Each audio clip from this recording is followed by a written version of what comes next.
On Friday's broadcast of CNN This Morning, Illinois Governor J.B. Pritzker, D., defended the state's law penalizing crisis pregnancy centers over what the state terms deception that a federal judge ruled is painfully and blatantly a violation of the First Amendment by stating that the law is just like the case against President Trump. You have a right to free speech, but you don't have a right to lie. And you can't lie to make people unaware of what their full rights are. Pritzker said, "I'm confident this is constitutional, it's legal. Remember what they're doing, they're putting their crisis pregnancy centers next door to abortion rights centers, and they're directing people to go in their front door or telling them things that aren't true often. And when that's the case, they ought to be held liable. There ought to be a private right of action for anybody that's dissuaded or told something that's false, that's the important thing. What they say to people, that's fine, as long as what they're doing isn't deceptive. And we have laws against that. It's fraud in our state and we're going to prosecute people for that."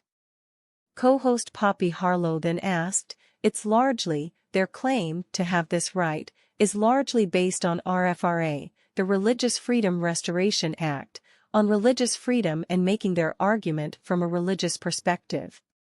How do you counter that free speech argument? You're basing yours on a Consumer Fraud Act. I understand that, but as you face this First Amendment question?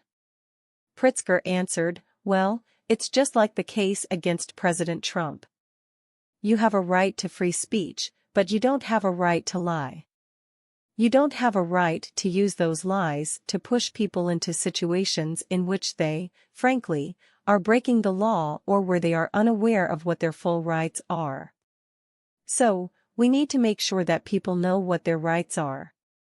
He continued, "Remember, this came about, in part, because the Attorney General of the state of Illinois was driving into a Planned Parenthood and actually, one of these people, stopped the car, acting as if they belonged to the Planned Parenthood organization, and started directing them toward the crisis pregnancy center and telling them things that weren't true.